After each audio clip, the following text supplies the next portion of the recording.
Is it good for people that have a lot of pent up rage and anger? Because I do. Done well, jiu-jitsu can actually be a health practice. There's a dozen girls out there right now, especially high-level chicks that would probably kick my ass. Wow. I'm 55 now, so if somebody woke up in the morning and felt like I did, they would most likely take themselves to the hospital. What is the hardest emotional thing that jiu-jitsu helped both of you get through? Welcome back to the Unveiled podcast. I'm your host, Megan Murphy, and today I'm sitting with Josh Oldfield and Brian Solly. Hello, guys. How are you? Hi, Meg. Glad to be here. Doing great. So glad you guys came on a Sunday, too. Yeah. That's disappointing. That's one of our open days, actually. We're busy the other 6. Yeah, so thank you for joining me. I will dive right into it because I know you guys have to be at the airport soon. So what got you both into jiu-jitsu? I want to know from both of you. Good, you take it first. Well, I got introduced to jiu-jitsu back in 2002. In the dorms at college, the guys would just wrestle and, just roughhouse and things like that. And there was one guy, he's a friend of mine, who would just murk everybody, would just dominate. And he kept doing the same things, kept wrapping his legs around people and then choking people and stuff. And he'd beat people that were twice his size. And he was using jiu-jitsu. And so I started going with him to this really kind of backwoods community center where there was just a grappling program, like this outreach program that this guy was running. And he was teaching jiu-jitsu off of VHS tapes. Back in the day, the Gracies put out these VHS tapes that you could order, and he would put it in the VCR. We would watch it, and then we would roughhouse.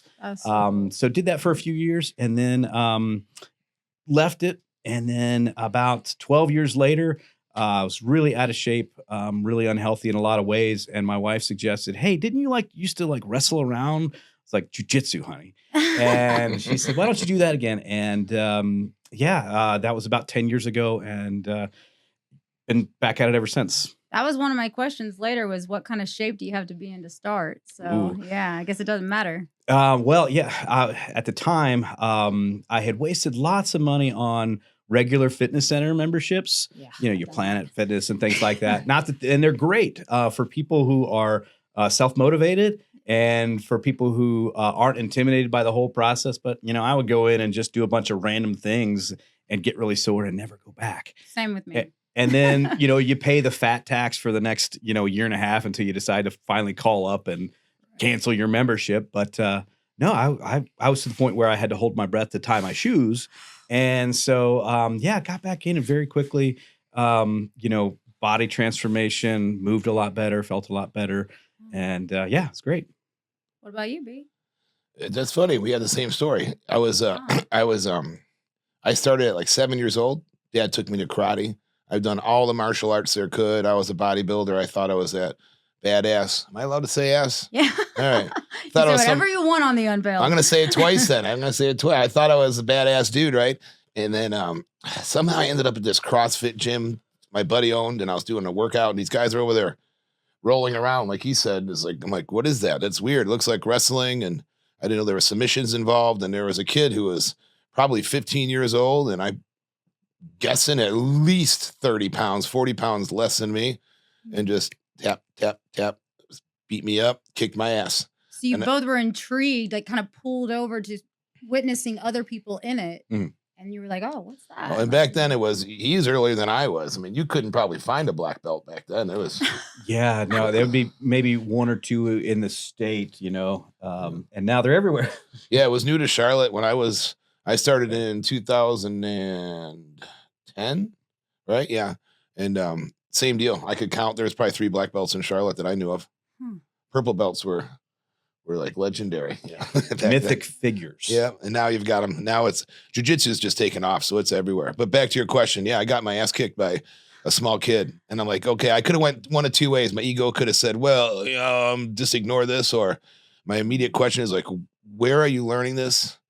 How can I do this? I want to come train with you. I love that. Yeah. It's cool. I still know him to this day. It's Nasty Nick. Yeah, I almost got mount on him today. Yeah, there you go. Yeah, it's kinda cool. Scored out at Nasty the Nick. end. We both got our black belts together, so you get to see your growth. You know what I mean? Yeah. It's kind of cool. How did you all meet? We met in Lowe's. Yep, that was our romantic. Yeah, Meet cute. Our kids met. Yeah, yeah. Yeah. So your kids like went up to each other and just kind of gravitated you to Oh each no, other? no, Kismet. Your what? Kismet, right? Kismet. It means like fate. Oh. Yeah. I've never heard that word. Oh, He's the guy with the vocabulary. Word of the day, And toilet I'm paper. all about you know. fate and like all that. And I don't even know what that was. Ms. Kit? Kismet. Kismet. Yeah. Yeah, no, it was Oh like my I always call it our God. first date. But yeah, I was walking through Lowe's doing something, and he's like master woodcrafter. He's probably at Lowe's every other day.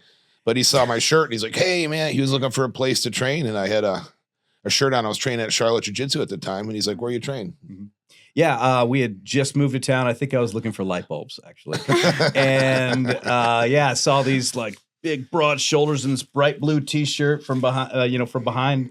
And yeah, I was like, "Excuse me, sir, do you train jujitsu?" No, there's always this thing when you see somebody with a jujitsu T-shirt or like cauliflower ears or like the emblem of whatever affiliation. You're like, "Hey, bro, were you trained?" Like, Yeah, I want you it's to a show cool. them your cauliflower ear. Mine's aren't that. Yeah, they're no. not Yeah, that you gotta good. show the camera that. Can Where's you the- see it, Mackenzie? Yeah. Ouch. Ouch. Ouch. Ouch. He's so got bad. some good ones. just a little, just a little on that. Well, it's one of those things where if it hurts when you do that, stop doing that. So if you can keep your head out of guillotines and Yeah, stop, that's the thing. doing stuff like you. Honestly, it's something that doesn't have to happen at all. Nope. But Because I want to talk about the physical part and all Mhm. that. And that's kind of what is keeping me from trying it is the fear of like getting my ass kicked really bad and getting hurt. You're at the wrong place if that happens. Okay. Yeah, no, at our school, like there's nobody in our school that would ever hurt you. That's why we tap. That's So the on a coolest thing. first week, if I do your 1 week Mhm. free, Mhm. what do I expect in the first class? So I would probably direct you to like our fundamentals class, which is on Monday nights, and it's a gi class, so you get familiar with kind of the more traditional basic style of jujitsu, where we teach you just we do a group warm up where it kind of gets you out of breath a little bit, brings you into the space, right? So you can kind of forget about the rest of your day and kind of Love start that. this going. And it also it'll warm up your joints and things like that to reduce injury for what we're going to do. Brings you again into your body, but and we also use that to teach and reinforce a lot of the movements that will be taught in the techniques for class. But then generally we go through some techniques, explain kind of what these techniques are used for, the context of why you would be here and what you're going to do. And we try to break it down step by step. And, for us, it's really important that, people get it. Yeah. Right. So, and we know people learn in different ways. Some are more visual learners, some are more auditory, some more tactile. Yeah. And so we try to hit all those things to kind of say, how can I get Meg to, understand this in her way? And so, so we'll go through the techniques.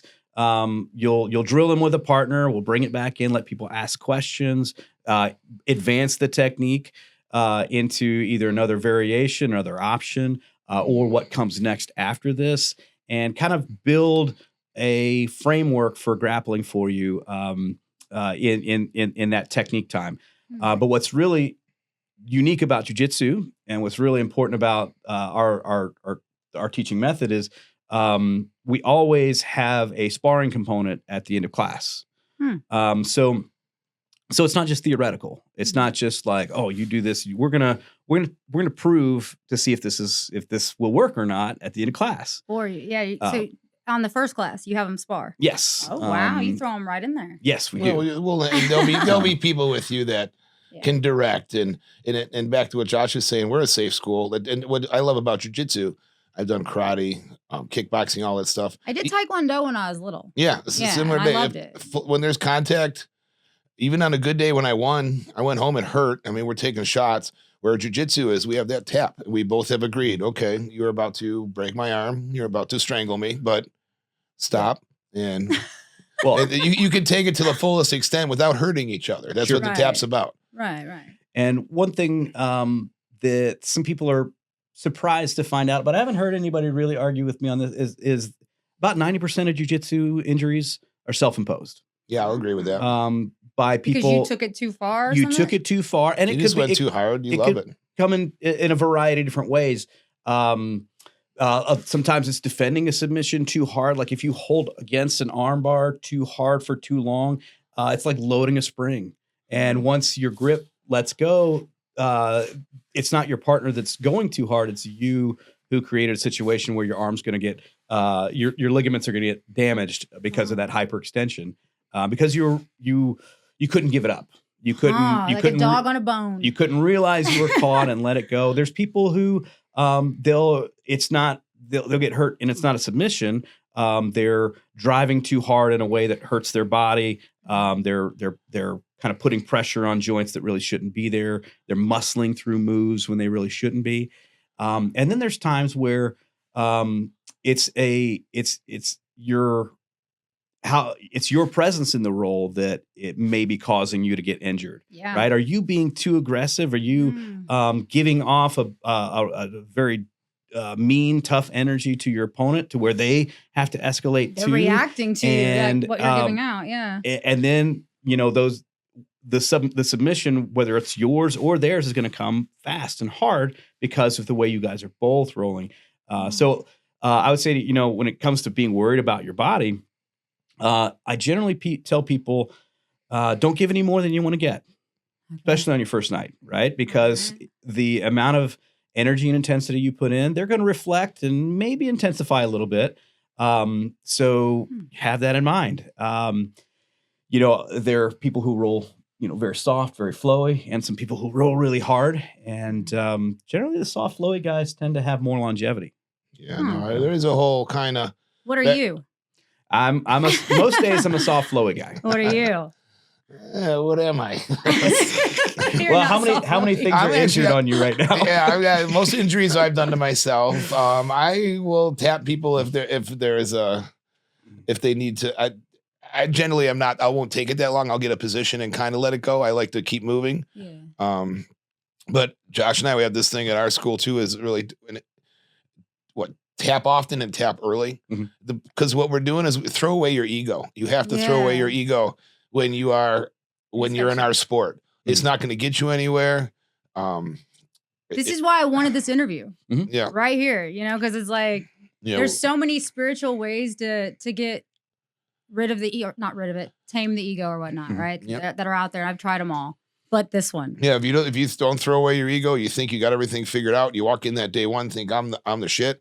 It's not going to get you anywhere. And I've had this discussion with other people. If you walk into a gym and you do well, you can, whether it's a boxing gym, a jiu-jitsu gym, anything, and you can kind of keep up with the instructor, maybe even do well, you're in the wrong place. You should be at a place where if this is new to you and you're dealing with, black belts, brown belts, even purple belts, just upper level people, that's the difference between jiu-jitsu and a lot of other sports. We respect our belts. So if you're an upper belt, we're going to treat you well. But at the same time, if you walk in and kick your instructor's ass, you're at the wrong place. Like you can do that on your own, right? Wow. Yeah.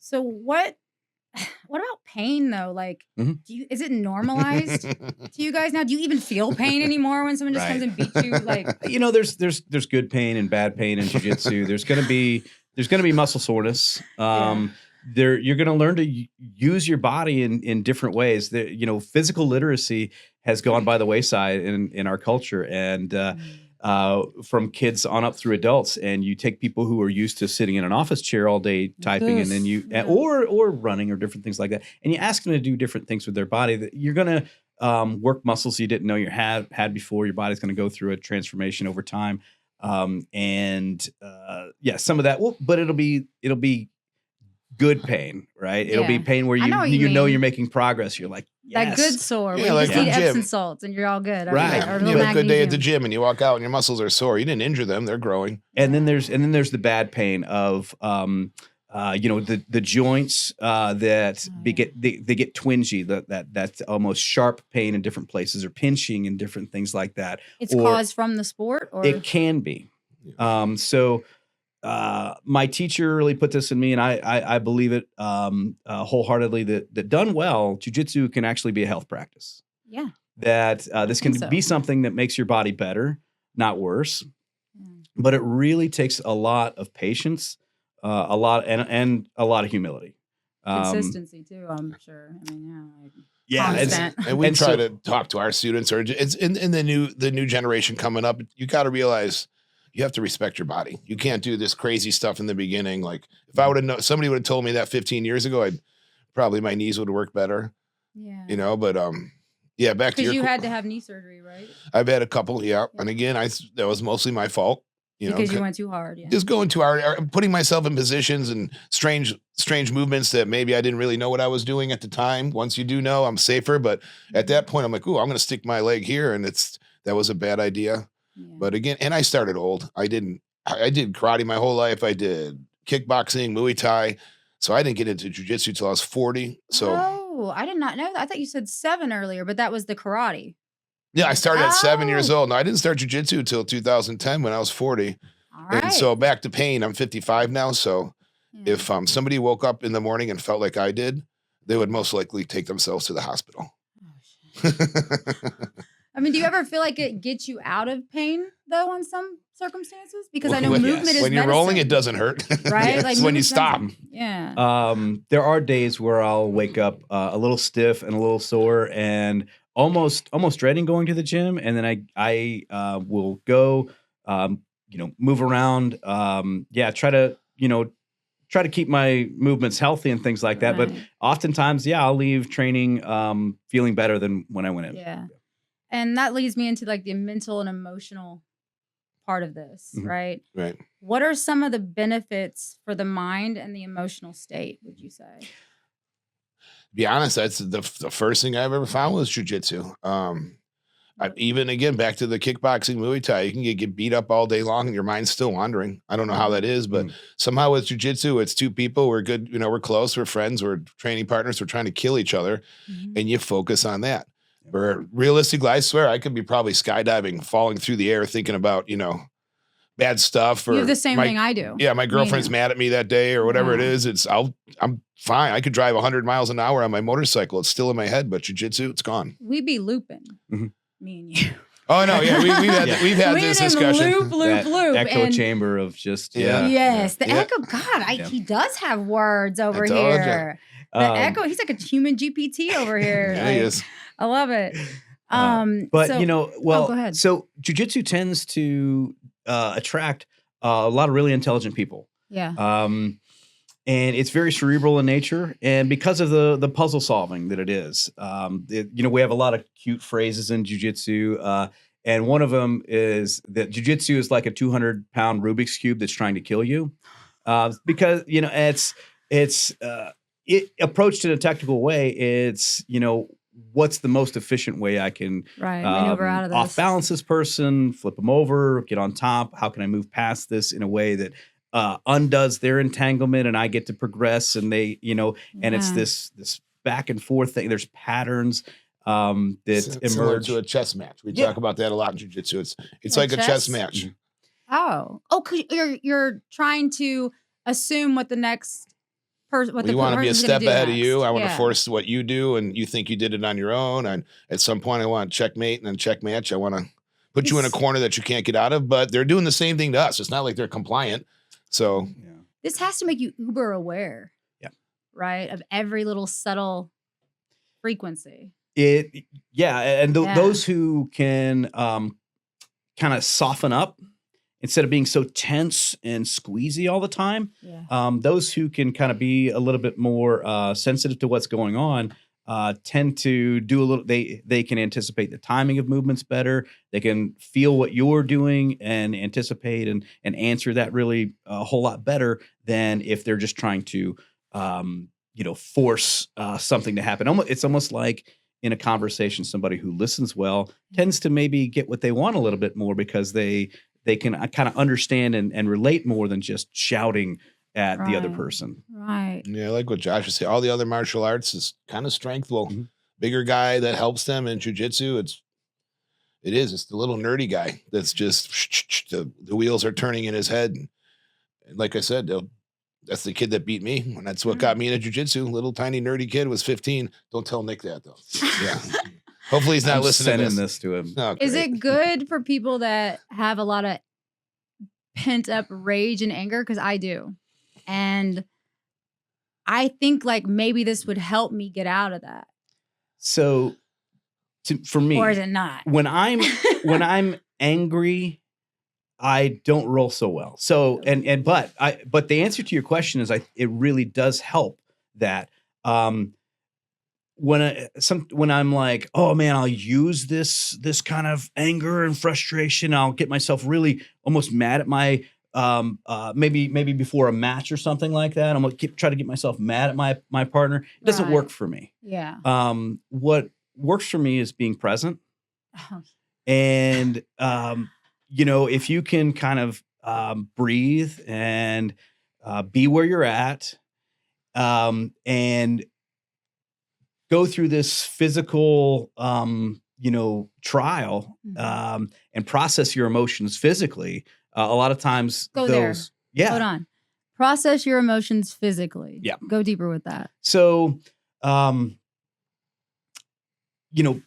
when we're often just in our own head in the echo chamber, what was the word you said? We cycle or something. Looping. We looping.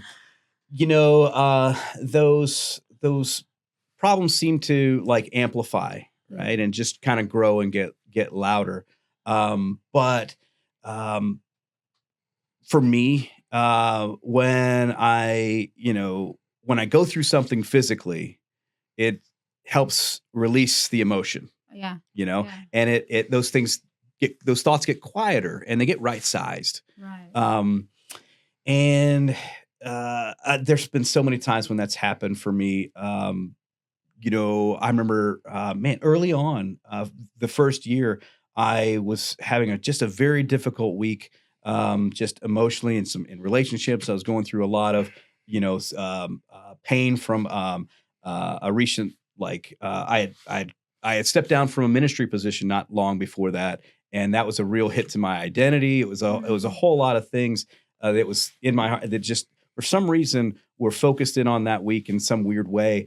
And I went to class, I rolled, and I was just still feeling bad. And I asked my teacher, I was like, hey, could we get one more round in? Like everybody else had left, and like he was tired, and I almost didn't want to ask him because he'd been there all day. And he was like, yeah, sure.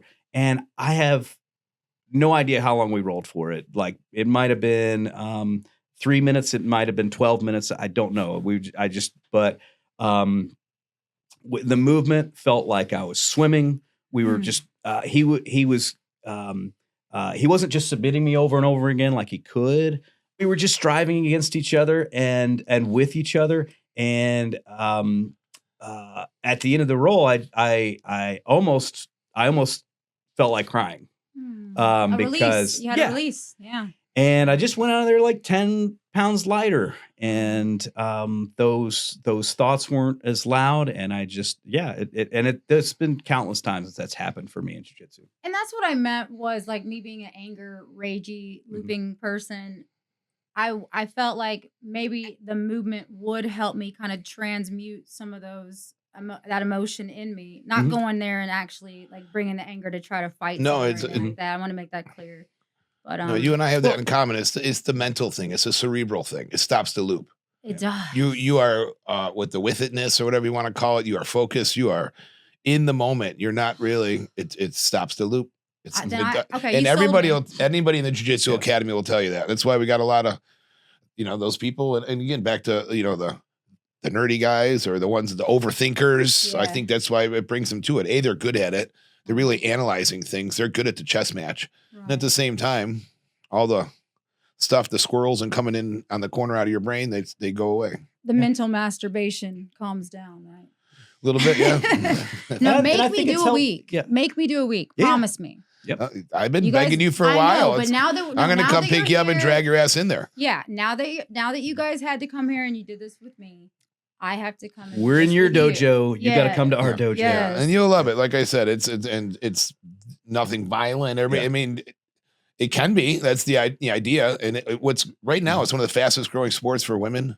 And it's amazing for women. Really? Like, yeah, he can tell you, I can tell you, there's a dozen girls out there right now, especially high level chicks that would probably kick my ass. Wow. Yeah. And I have no problem admitting that. I think that's kind of cool. I know a few in the area that can. Yeah. Yeah. For sure. So tell me what is the hardest emotional thing that jiu-jitsu helped both of you get through?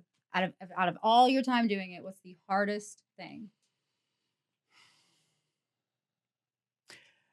Okay. Yeah. And if Ooh, you don't feel we're digging deep here.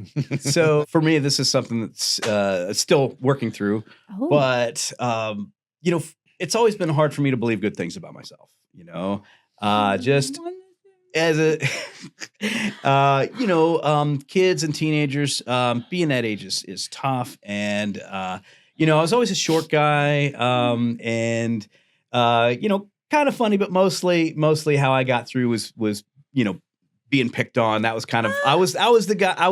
And it was. It doesn't happen anymore. If that makes you feel better. And Okay? honestly, there were times where, like, you know, that was a bit of my identity. Like, you know what, in order to approach this group of people or whatever, maybe I'll do something. Maybe I'll troll them. Maybe I'll say or do something annoying or just silly and become the butt of the joke so that I can kind of be part of things. You know, that there's a lot of kids that's their role. And due to some other things, you know, it was just I had a pretty bad inner dialogue, and you know, over the year, doing jujitsu, and I'm still working through like imposter syndrome of like owning an academy now and things like that. But hey, listen, you can just do stuff. Like it's fine. You don't have to even be good at it. You can just do it. That's why I'm here. Yeah, right now. Right? So You're doing it. No, jiu-jitsu offered me the opportunity to. I mean, I really liked it for all the reasons we've mentioned earlier, but I liked it enough that I did it a lot. And when I did it a lot, I got okay at it. And to have a discipline, to work at something, to practice it over and over again, to, you know, lots of, you know, just repetition and exploration and study and all the things when you approach something you start to really care about, getting proficient and having a skill that you know, nobody else could take from me, something that I had built and earned, and not only that, but the fact that it's really cool. Like, sure, sex is cool, but have you ever held down somebody twice your size? Like, literally, like. No, I haven't. But I've never been with a woman that big, but you know, I mean. No, because of the really cool moments you'll have in jiu-jitsu with like an effortless sweep or a really cool submission that you just slid into. It should very be smooth. Elegant. I always use that word, elegant. Jiu-jitsu, people think it's violent, but no, it should be very. A dance almost, right? Yeah, and when you have these victories of doing this thing that you've been trying to do, or you finally catch this guy who's been smashing you for all these years, but more than that, when you begin to accept in yourself that you have this skill set, these assets, and that you admired other people, and you've now developed in yourself, and like it for me, it's helped me to have a better sense of self and work through a lot of that self-doubt and self-rejection and those kind of things and you know, it's actually helped me to relate better with people in my life who I was kind of maybe blaming for issues because I had a better sense of self. Or you just strangled them. I know. So I mean, either way, he wins. But it's like I'm looking in an actual mirror right now, and he's like, it's speaking back to me. Yeah, what Josh mentioned, I thought it's cool about a much jiu-jitsu. more I've done attractive mirror. Yeah. so many sports I've done, and then I don't want to put down another sport, but I could throw 1,000 free throws, right? And I could train 3 months throwing free throws, and maybe got a little better. Jiu-jitsu, you can see it every day. Like every time you come in. Oh yeah, you'll have a training partner if you're the guy putting in 5 days a week, 6 days a week, and the other guy's putting in 1 or 2 days a week. Maybe skips a week every now and then, but he was better than me. It just you get better at this sport if you show up. You get better at it every single time. I was writing for a blog for a little while called Jiu-Jitsu Craft. Look it up, jujitsucraft.com. Shout out John Helton. And wrote a bunch of silly articles, but one article that I did an interview for, but I never wrote, was I got to do an interview with Tyler Shatley, who was the guard for the Jacksonville Jaguars for like 10 years. At the time, he was their most tenured player. And he had just gotten his blue belt in jiu-jitsu. And it was a really neat conversation. And I asked him why jiu-jitsu, and he talked about being at the very top level of his art of football, and that all throughout the year with trainers and experts and dietitians and things like that, they would work and work and work in order to shave off like a tenth of a second, a little bit, right, to just make a little tiny bit of improvement. And he said the reason he does jiu-jitsu is that like there is just so much room for learning something new, for improving, like that feeling of getting better. I think is really attractive to people. I want that feeling. So yeah, I'm definitely going to try anything I've done. You see the most progression. It's right in you can't miss it. It's right in front of your face. But what was the hardest emotional thing it's helped you through? Well, you know me. You want me to make you a list? I'll nail it down to one. The hardest thing ever. Let me nail it down to one, because I keep going back to karate at 7. My dad would take me to train. It was Ishinryu karate, right? So, and he would drive 45, he'd work all day at a shitty job, come home and drive me 45 minutes to go take karate. And I got really good at that when I was young, won a bunch of stuff. And, long story short, I went and got my brown belt with Ishinryu karate. And then we moved. I ended up moving down here. So he never saw me get my black belt. And then he came to he saw what I was doing. Like he saw jiu-jitsu, and he came in and he actually trained with me a few times. It was kind of cool. Back when I was a white belt and a blue belt, he'd show up, and he was an old guy, but we'd throw a gi on him and we'd roll. And he's like, Brian, I get it. This is something different than what you were doing. And he's like, yeah. And long story short, I think, who was I? I was only a blue belt or purple belt, but he passed away. And I wanted him to see my full journey. So that was tough. Yeah. But I showed up, seriously, he was in hospice, and, I'd sneak away just for an hour and go get my ass kicked and then come back. And I was a little bit better. But yeah, that was the hard one, because I wanted Dad to see my full journey. Oh man. I'm so sorry about that. Yeah. But it was the one thing that made you feel like even a tiny bit better. Oh, jiu-jitsu's happened in many times in my life for that reason. Yeah, you don't want to go forward, but go get your ass kicked and try to kill somebody else, and magically that makes you feel better. You just like pop back up. Yeah. So I looked at you guys' slogan, and it's no coincidence that we're at Journey Cast Studios right now. It says on your website, it said, Jiu-Jitsu is a journey, not a destination. What does that mean to both of you in your own words? I mean, I look at it like it never ends.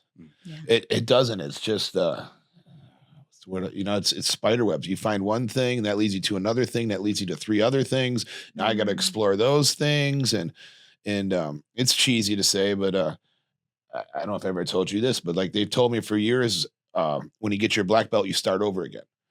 And it's, once we got the academy, and I had same as him. I had imposter syndrome. I gave my black belt back to my coach. I didn't want it. And wait, what? Yeah, it's imposter syndrome, or I wouldn't even call it imposter syndrome. I just felt like, this is too much for me. And once I got it took me about a year to kind of like accept what was going on. And then I realized I want to change everything. I'm going to do all the stuff I never did. The stuff that I'm really good at, I'm going to throw that away because I know I could do that. And then when Josh and I opened up the academy, that was a whole new experience for me. Now I'm a teacher. So proud of you for doing that. Yeah, but I mean, he'll laugh. He's best at instructing. He's got all the technique and all the stuff. But I'm like, I just show them like, well, this is what I do, so I'm learning to be a teacher, which is a really cool thing. And the old adage is, the more you teach, the more you learn about yourself. I've constantly, I've got to go through my own technique. Like, I didn't realize I was doing this. I didn't realize this tiny little detail is super important. Yeah. I collaborate with Josh constantly. I'm like, hey, this is what I'm doing. And we talk about it. He's like, well, yeah, because you're trapping an arm in a certain way, or your hand is in a certain placement, or body mechanics, your hips, all these things. I'm like, I didn't know I was doing that. Yeah, and then that's kind of like what another mirror. That's what I'm going through right now is the imposter syndrome thing. I've like every time I come here to film, well, not today. Today was the first time I didn't, which is very strange. And Own that shit. Yeah, it's very, very strange. But I'm like, I'll find myself like just trying to get upset about something to where I'm emotionally can't do it and like try to cancel. But every time I come after I do it, I feel so much better. And I know that like I can do this. And I am still learning to become a host right now in real time. And that's kind of what you're doing too. Is I think everybody feels that same way. I've never been on a podcast. This is brain for me. I didn't know how I was going to go. Most things are literally fake it until you make it. Yeah, exactly. Yes, Yeah, I was until it nervous, and now I'm like, normalizes. this is amazing. Probably not brain surgery, but like other stuff. Yeah. Well, it's down to the nervous system though. Like really, it is about like, it's all about your nervous system, I think. Yeah, well, you never win anything unless you try, Right. Let's get soulsy though. Have you guys ever had, and this kind of reminded me of what you were talking about earlier. I thought, hey, this is the question I was going to ask later on. Have you ever had like a spiritual moment on the map? And if so, what happened? Like an outer body experience? And you were kind of describing that earlier with the guy that stayed over with you. Yeah. I felt like. Yeah. Could be wrong, but- My teacher, Cesar Clavio, shout out Cesar. He's one of the most empathic people that I've ever met. I mean, and just like, just pays attention. He's such a loving guy that he listens, he pays attention. And, it's, I think what's neat is jiu-jitsu brings people together, and you can't do it by yourself. And you run into some really, really great folks. But yeah, in that moment, in that kind of session,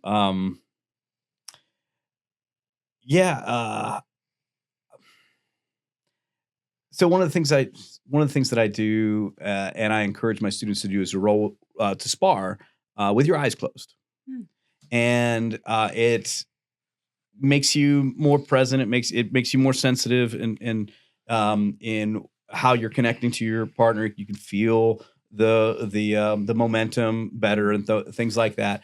But I still end up getting a visual picture a lot of the other person and where they're at. And there are times where that's happening, and there's also times where I'm almost there. I can almost see it from above. That's what I was getting at. Yeah. Sometimes. Have you felt like that ever? So my story, I would have to say, is I see it from inside. That's the part that really kind of, the more I roll, the more I feel responsible for myself. It taught me to show up on the days I don't want to show up, to do things in life. Like, just those days like, fuck it, I'm going to sleep tonight. Sleep today. I'm not going to get out of bed. Like, jiu-jitsu is like, show up, you're going to be better. And showing up on your worst days is really some of the best days. So I did learn that about myself. I'm kind of like my own, I'm responsible for myself, and I can't let guru. I can't let that slide. So a lot of introspect, jiu-jitsu gave me, and I learned a lot about myself. And I think I'd like to say I grew a lot. Oh, you have. With I've inside known you 14 myself. years. So you kind of came in, actually. I was just starting jiu-jitsu when we met. Really? I was probably a white belt. Yeah, I've been training about 15 years now. So you kind of met me in the beginning of the journey. Oh my God. Yeah. Now here we are, full circle. Yeah, we've all gone through a bunch of stuff in our life, and this is wild. but it's I feel like I've grown. What would you say to someone who has interest, but they are anxious about trying it, like myself, which you already kind of did earlier, but just reverbalize that for me? People who don't want to, who are nervous about it, are often I'm going to get hurt. I'm going to get embarrassed. I'm not in shape. Right. Those kind of things. Somebody in the class is going to do the worst on any given night, right? Yeah. There's the hammers and then there's the nails, and there's going to be somebody who comes into the gym and doesn't win a single round, and there's the fear of losing. Yeah.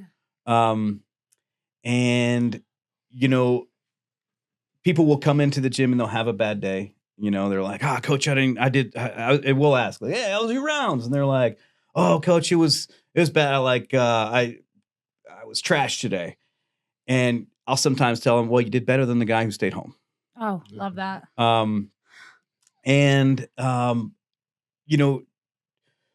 Jiu-Jitsu has such a great potential to, I guess,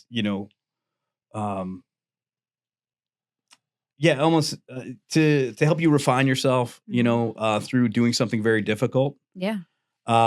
It's like a crucible that,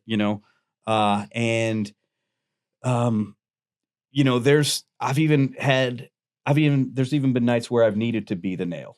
Like I've just needed to kind of go through. Like I've had a couple of those. Those nights, almost those masochistic nights where it's like, oh man. But no, people I think often are worried about not being good at it, not being strong enough, not being in shape. First of all, you cannot be in shape to do jiu-jitsu.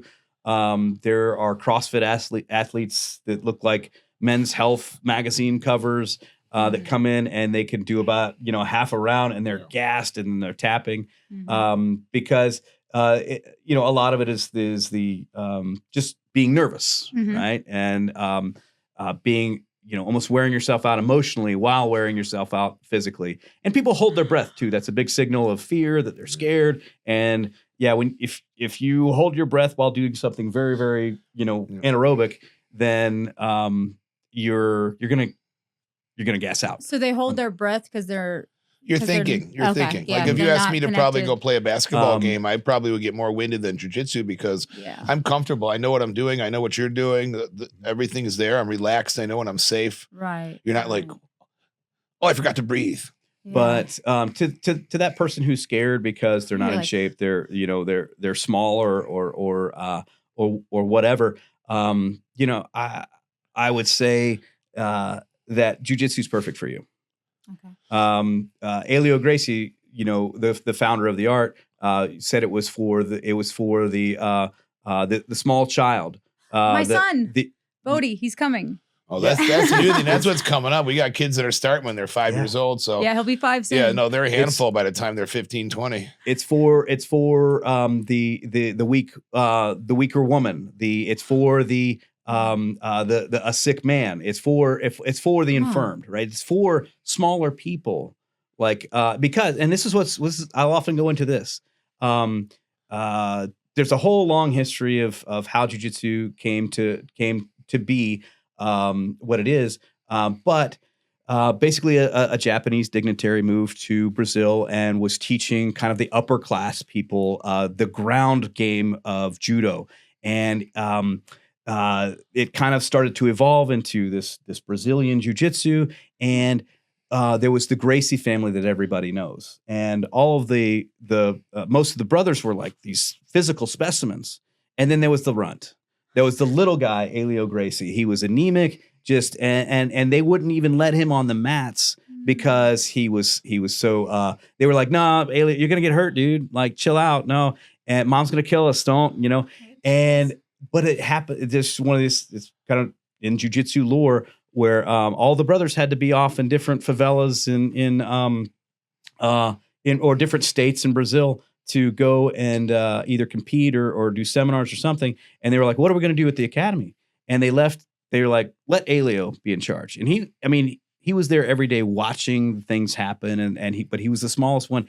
And when they came back, everybody was doing so much better through Elio's instruction. And he brought a perspective to the game from a smaller person's perspective that turned jiu-jitsu into what it is today. And so I would say that person, jiu-jitsu is for you because it was started by somebody who's like you. Wow. Who's it not for, if any? Well, I just want to pick up on that point. What it kind of translates with Elio is he was a small guy. It moves over to what I like about it is children. You know, the bully thing. No one's going to bully you. Mhm. If you start with us when you're 5 years old, or you know, once you understand Forget the craft, about it. yeah, no, it's not a problem anymore, and it translates to women. I mean, seriously, a woman comes in, and I would say, you give me a year, they probably can't hold you down. If you got somebody's giving you you know, if you have a male hurting you, trying to hurt you, you can probably leave. They're not going to hold you down. Give us what, 3 years, and he's probably going to sleep, and he might wake up with an arm that's dislocated. What is the hardest part of training nobody talks about? I guess just really, and I wouldn't call it hard. It's just showing up. Showing up. Yeah. It's what's cool about jujitsu. It's really, I mean, again, we have good training partners. We make sure, you know, it's jujitsu. It's funny they call it a douche filter. Like if you just that person that's in there to be just aggressive and you don't fit the vibe, like not even just aggressive physically, but like mentally, you have to be chill. Yeah. We're hanging out. We're friends. You know, we're a family kind of thing. So Right. those people get filtered out, and Real fast. yeah. But the thing is, if you're that person and shows up every day and is humble and throws away their ego, which are all good things in life, Mhm. you watch your growth. So yeah, the hardest thing about jujitsu is I had a bad day. Oh, I didn't kick everybody's ass in the room that day. I don't kick everybody's ass every day. I mean, we all tap. So Mhm. show up the next day. Showing up. Yeah. This is the hardest thing. Yeah, it's hard to lose. People do not like to get their guards passed. They don't like to be pinned down for like 4 minutes where it's hard to breathe and some sweaty dude is on top of you. Yeah. They don't like to get tapped out. It's again tough to show up again. People think, oh, I'm not getting better, and I'm not getting better. And you know, I plead with them like, no, you just have to keep showing up. Yeah. Destroying your ego is probably the hardest thing. And that's not just jujitsu. I know. That goes to life. Like, I mean, we're all people. And, I know this you know, all there's, too well. yeah, everybody thinks they're the man or the woman. And, Yeah. you know, it's not that way. Oh, I want to do like a lightning round just to finish us up today of questions real quick. So I'm going to say, I'm going to ask the question. I'm going to point to you. You Okay. answer quickly. Okay. No pressure. All right. No pressure. What's your walkout song before a roll? Short People by Randy Newman. Man, I don't you nailed it on that one. I know, right? Come on. I don't know. What's that Volbeat song? Let's get ready to rumble. I get right. hyped up. You know, I Yeah. like to get hyped up. Okay.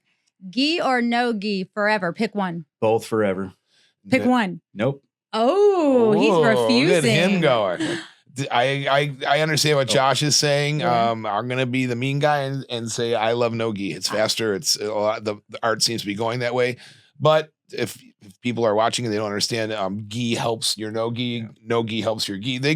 Let me put it this way: if there's a jujitsu class that day, I'm showing up. I don't care if it's in a gi or if it's in no gi or if we're wearing furry costumes or blow up, whatever. We're training. Play no gi in the gi. That's what I'm saying. Play no gi in the gi. Yeah, if you're wearing the pajamas, the gi, you can still play it like they're not. You know, Yeah. so if there's jujitsu that day at some place, I'm showing up. I don't care what you're wearing. Awesome. Takedown or submission? What's more satisfying? Sub. Yeah, sub. I knew it. What? No, I thought you would have been the. I Oh, I okay. like stand up. I'm getting better at it, but that's the whole thing. Like wrestlers make fun of us, or you're a guard puller, or like you. I'm like, I'm here to do jujitsu, man. Good foot sweep though. I don't know. Yeah, no, it's sexy. Forget about it. When it goes good, it's sexy. But yeah, if I get you to the ground or I sit down and you have to come to my world, it's going to be a lot better for me. If your jujitsu style was an animal, what would you be? A pangolin. A pangolin or Yes. Rolls into a ball, little armored ball, you know. God, he knows And it's a Southeastern Asian delicacy. I think it's armadillo similar, right? Yeah, similar. All right, if Yeah. we're losing you, it's kind of like an armadillo. But it's a Yes, pangolin. that's it. What about you? Honey badger, because a honey badger don't give a fuck. Oh, okay. Favorite post-training meal? Ooh, there's a food truck in Cornelius. I think it's the Brazilian Grill. Oh, yeah. Oh. They have a picanha sandwich and French fries and a Brazilian soda. You? I crave a lot of red meat at that time for some reason. You want to you crave protein, I think, because Yeah. and then as much water as I can drink. Water has a taste after you train jujitsu. What is something your partner does on the mat that drives you insane? You get the guy that's a little, what do you call it, spazzy? Like, Mhm. again, not, it's a chess match. Like, it's supposed to be elegant. So that's, it sounds silly for me, but if it's not elegant, then it's not. Love it. Yeah. Smells bad. Oh, there you go. That too. I'm agreeing with him on that. And then what is one word describing who you are when you're rolling? Love. Love. Oh, I Cheater. You cheater. You know. All right, guys. Well, thank you so much for coming out on a Sunday to talk with me. It's been amazing. I got in my feels and I'm ready to go hit the mat. I really am. I promise you. And I promise you. See you Monday. Yeah. I'll come pick you up and bring you there. I'm going to do 1 week at least. I promise. So You'll like more than that, probably. I hope so. We appreciate you having us on this. This was excellent. I had a good time. Thank Here, you. we got some swag for you. Oh, I love this I swag. think you might look good with the hat on. Let's see. Yay, I love it. What about that beanie though? The beanie. I can work you a beanie. We'll trade right now if you want to. I want that beanie. Yeah, let me Boom. have that beanie. It's that easy. Thank you so much. I love it. All I messed up right. my microphone. Hang on. Uh-oh. Get over here, you. All right. There we And go. remember, everybody, follow the frequency.